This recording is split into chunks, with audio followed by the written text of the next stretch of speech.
Bienvenue sur Destination Crypto, le podcast qui vous emmène sur les sentiers tortueux de la crypto-monnaie. Je m'appelle Thibaut Coussin, je suis auteur et coach crypto. Ma mission, c'est de vous aider à comprendre l'univers de Bitcoin afin que vous profitiez de ce marché en pleine croissance. Si ce sujet vous intéresse, je vous invite à vous abonner et à reprendre un peu de café pour attaquer cet épisode. Vous êtes prêts ? Allez, c'est parti.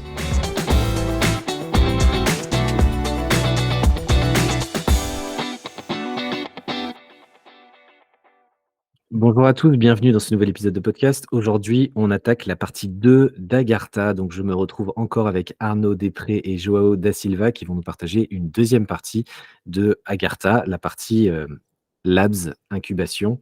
Donc, pour rappel, Arnaud Després et Joao da Silva sont deux cofondateurs d'Agartha, une entreprise qui accompagne professionnels et particuliers dans l'univers du Web3. Bonjour Arnaud, bonjour Joao, comment allez-vous aujourd'hui ? Bonjour Thibaut. Très bien et toi? Salut Thibaut, ça va à la forme? Moi, ça va aussi très très bien. J'ai à nouveau des questions à vous poser. Alors, quand même, est-ce que vous pouvez nous rappeler quelle est la proposition de valeur d'Agartha et notamment les trois piliers, s'il vous plaît, messieurs? Alors, donc Agartha, c'est une solution qui apporte, c'est une entreprise qui apporte des solutions Web3 particuliers aux entreprises. On a trois branches qui sont une académie, dont on a parlé dans le premier épisode, un incubateur et une marketplace. Ouais, c'est ça. Quelle est la partie Labs? Est-ce que vous pouvez nous donner des informations sur ce pilier-là qui est très important au sein de votre structure? Alors oui, pour être simple, on développe des projets du concept au financement et pour cela on utilise les outils du Web3, tels que la blockchain pour la non-censure, la transparence et l'authenticité, les NFT pour financer le développement du projet de manière communautaire en échange d'avantages, et un studio méta pour la virtualisation, la modélisation, l'implémentation blockchain dans des métavers existants ou créés par nous-mêmes. Ça pique ma curiosité. Donc, dans les métaverses existants, est-ce qu'il y en a un qui sort du lot ou pas? Ou est-ce que vous ne pouvez pas dévoiler ce type d'informations? Alors, on peut dévoiler un petit peu. Donc oui, on peut en parler. On touche un petit peu sur tout ce qui est méta, plutôt Web3, donc Sandbox, Decentraland, et on est aussi un peu sur tout ce qui est nouveau. Donc, on a souvent entendu parler de Portals, qui est sur Solana, et on est à la recherche d'autres mondes virtuels.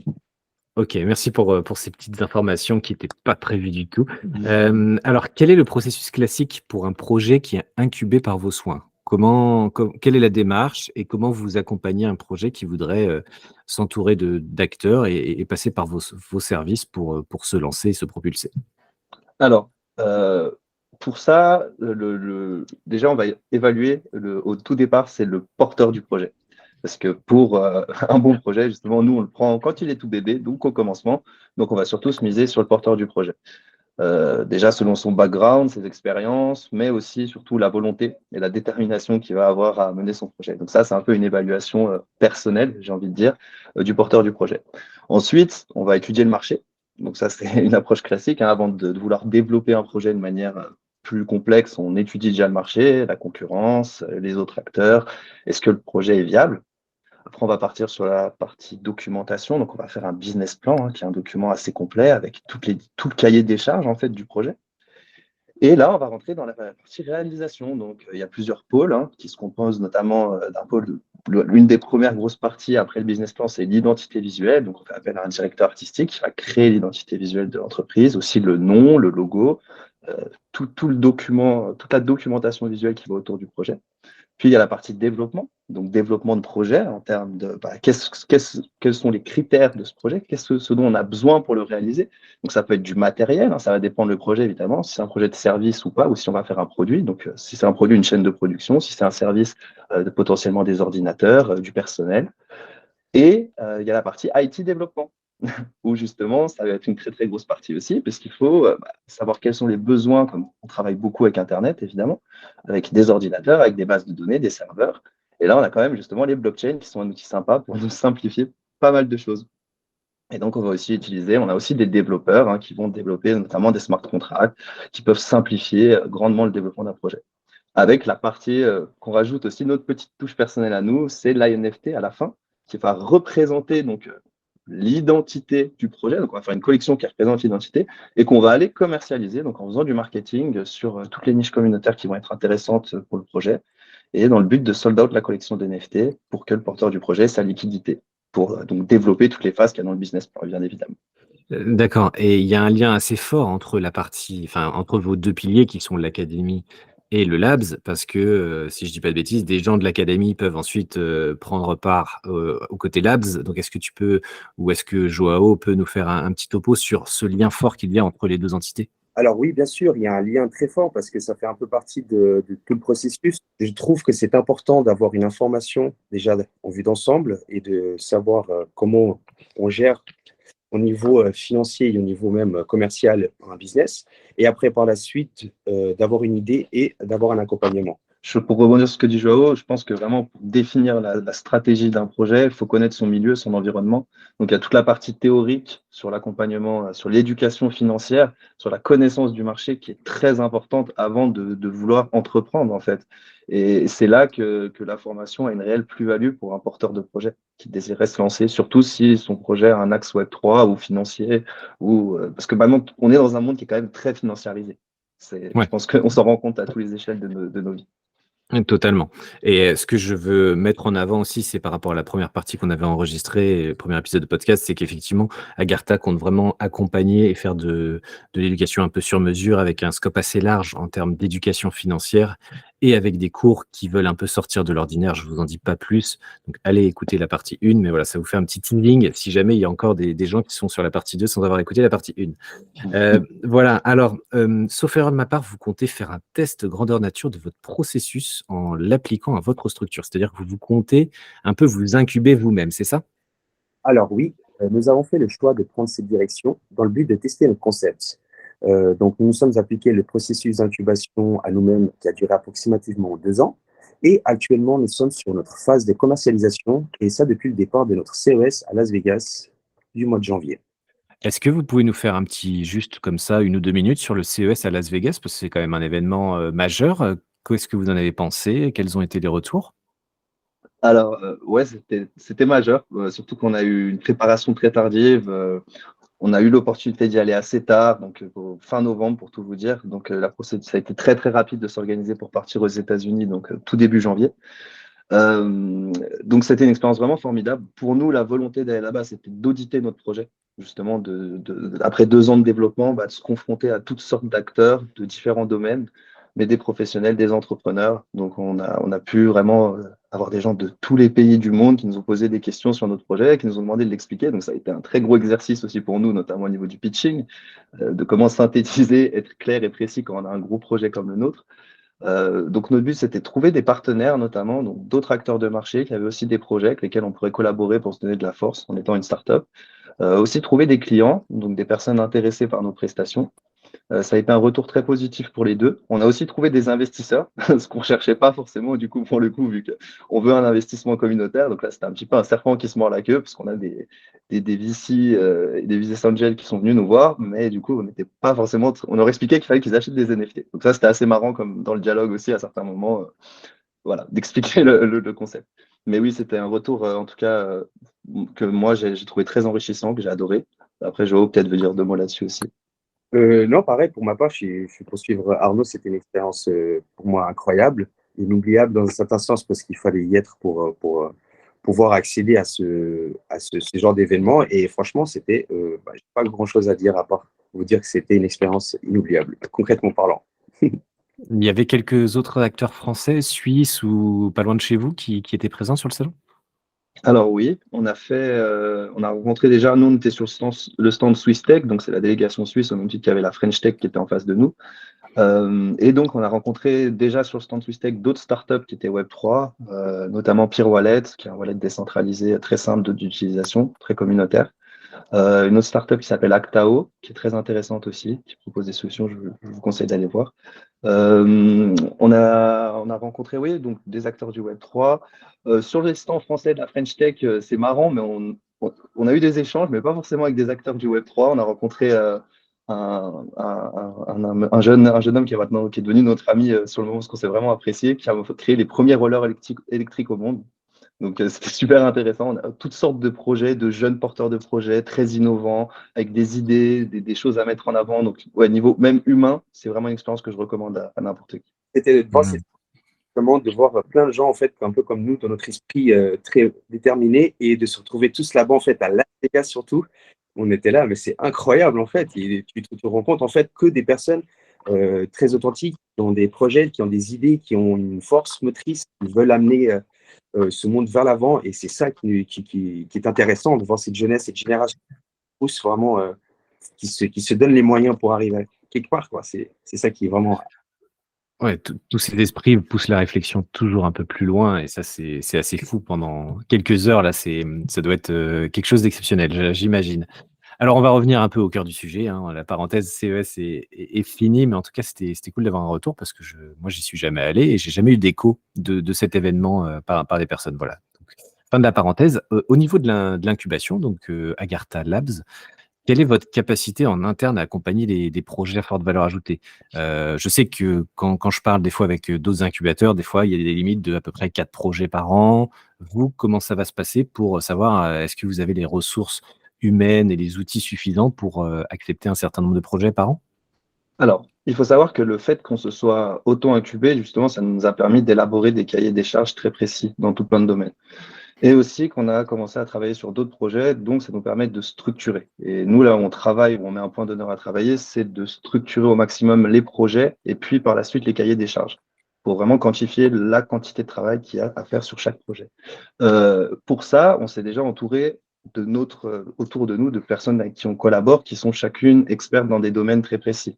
Donc, ça peut être justement des développeurs, des mathématiciens, des gens qui vont être très bons en marketing, d'autres en communication. On a essayé d'avoir vraiment une team qui sait répondre à tous les besoins qu'on va avoir au cours d'un processus d'incubation. Ensuite, avec cette team, donc cette core team, notre but, c'est de faire les cahiers des charges, d'évaluer la quantité de travail. Après, on a justement fait des partenariats avec des entreprises ou des startups qui peuvent nous aider à développer n'importe quel projet.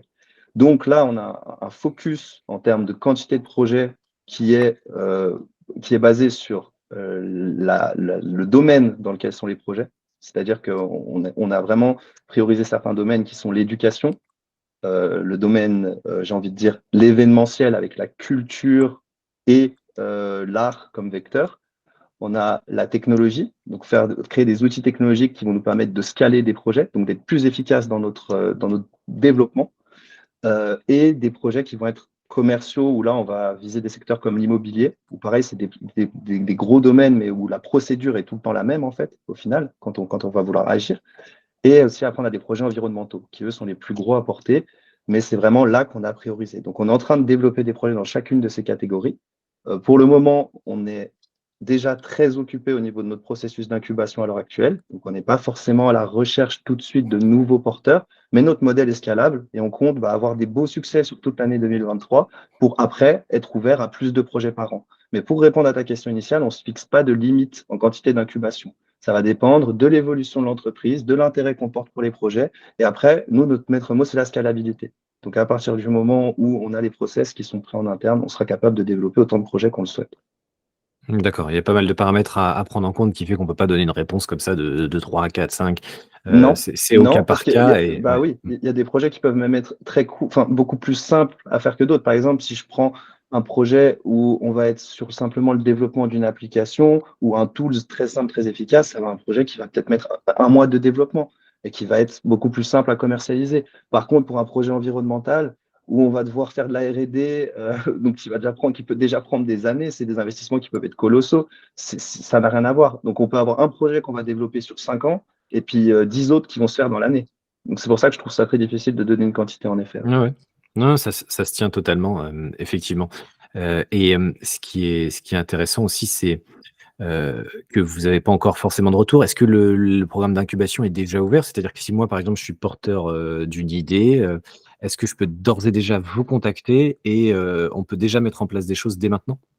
Oui, évidemment. Là, pour vous donner des exemples, Joe, il est en train particulièrement en ce moment, de travailler sur un jeu vidéo par exemple, et sur plusieurs prestations qu'on a à faire pour des métaverses, notamment. Donc là, on est déjà en train de travailler. Après, on a tout un aspect sur des projets éducatifs aussi qui sont en train d'être mis en place. On travaille avec notamment des chambres du commerce pour faire des projets à ce niveau-là. On est en train, en fait, il y a notre processus est ouvert, donc n'hésitez pas, même sur le site internet, il y a un formulaire, n'hésitez pas à nous contacter. Simplement, en termes de priorisation, là, on est déjà très occupé, donc c'est ce que j'ai dit juste avant, c'est que ça y aura peut-être un petit délai avant de pouvoir répondre à la demande d'incubation, selon, pareil, la faisabilité du projet, bien évidemment. D'accord. Bah, c'est mieux d'avoir déjà trop de choses dans le planning que de pas en avoir assez. En tout cas, effectivement, n'hésitez pas à vous rapprocher d'Agartha pour voir si votre idée peut être mise en place et les délais qu'il y a à prendre en compte. Mais maintenant, quelle est la plus grande difficulté que vous avez rencontrée pour lancer tout ça? Est-ce qu'il y a quelque chose, que ce soit de la régulation? Alors en Suisse, c'est une régulation sans doute un peu différente d'en France. Est-ce que c'est des outils techniques? Est-ce que c'est des ressources compétentes? Qu'est-ce qui a été le plus dur pour vous lancer?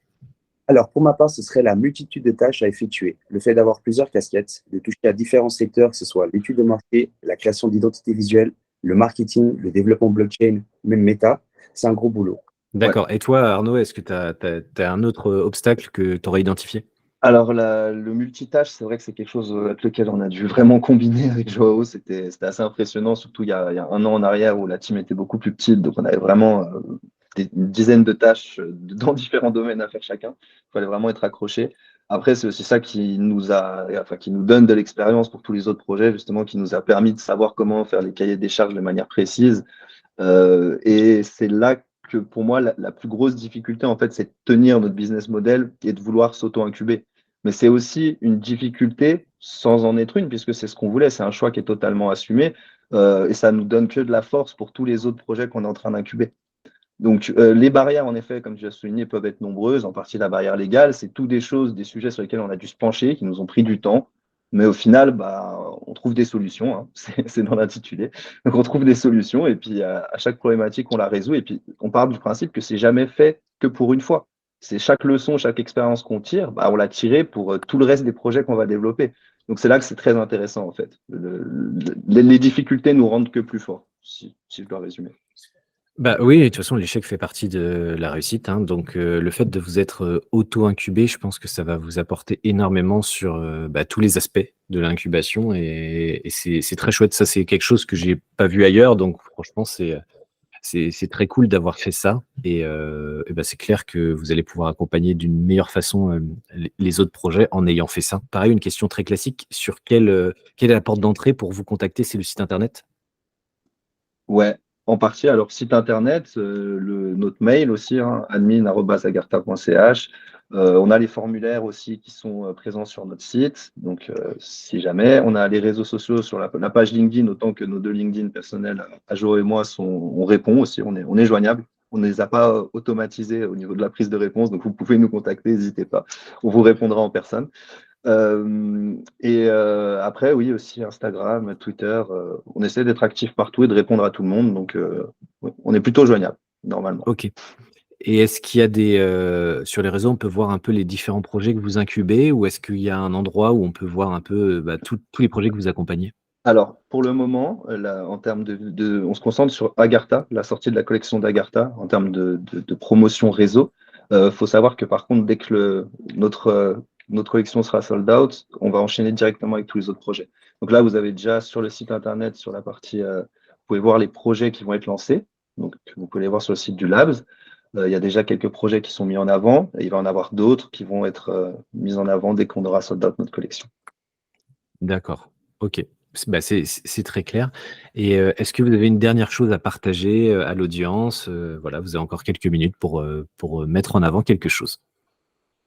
Si vous êtes de passage à Genève ou même dans la région voisine, France voisine, n'hésitez pas après à nous contacter, à venir nous voir. On organise aussi là, sur les prochains mois, on va organiser pas mal de petits événements de networking, de pitching, même des événements autour de l'art. Donc, n'hésitez pas à venir nous voir aussi en présentiel. Malgré le fait que le Web3 soit communautaire et décentralisé, c'est toujours bien de rencontrer les gens aussi. Donc voilà, c'était pour ma part, c'est ce que j'ai à dire. Et toi, Joao, est-ce que tu as quelque chose à rajouter ou est-ce que c'est bon pour toi? Pour ma part, non, c'est tout bon. Comme il dit Arnaud, rejoignez-nous sur les réseaux. N'hésitez pas à vous renseigner sur le projet. Si vous avez des questions, on est là. Et puis voilà. D'accord. Et j'ai cru entendre, une petite voix m'a dit que vous étiez potentiellement sur Web3 Lille. Est-ce que c'est le cas? Parce que j'ai eu quelques interviewés récemment qui ont parlé de cet événement. Est-ce qu'à tout hasard, on pourrait éventuellement vous rencontrer lors de cet événement? Alors, Web3 Lille, oui, on va essayer d'y être. Je t'avoue que les déplacements sont un peu chargés. Il y a beaucoup d'événements de tous les côtés. Et c'est vrai que j'ai particulièrement bien aimé le format, ce que propose Web3 Lille. Je trouve ça vachement communautaire, justement, alors que la plupart des autres événements ne sont pas tant que ça. Ils sont vachement institutionnels. Enfin, c'est mon avis personnel, mais c'est ce que j'ai trouvé, de ce que j'ai fait en tout cas. Donc, oui, avec plaisir, je pense que vous pourrez nous retrouver au Web3 Lille. Ouais. C'est dans les plans. C'est dans les plans. C'est dans les plans et en tout cas vous aurez la surprise en y allant, du coup vous saurez si Agartha ou pas à son stand. Dans tous les cas il y a plein d'autres bonnes raisons d'aller à cet événement et il y a plein d'autres bonnes raisons de contacter Agartha si malheureusement ils ne peuvent pas joindre à cet événement. En tout cas merci à tous les deux, merci Joao, merci Arnaud pour votre temps et pour les informations précieuses que vous nous avez communiquées aujourd'hui. Merci aussi de la part de toute l'audience qui a apprécié, je pense, toutes ces informations. Et là, moi, je vous souhaite le meilleur pour la suite. Et voilà, passez une bonne fin de journée. Salut à tous les deux. Merci beaucoup Thibaut. C'était un plaisir en tout cas. Merci beaucoup Thibaut.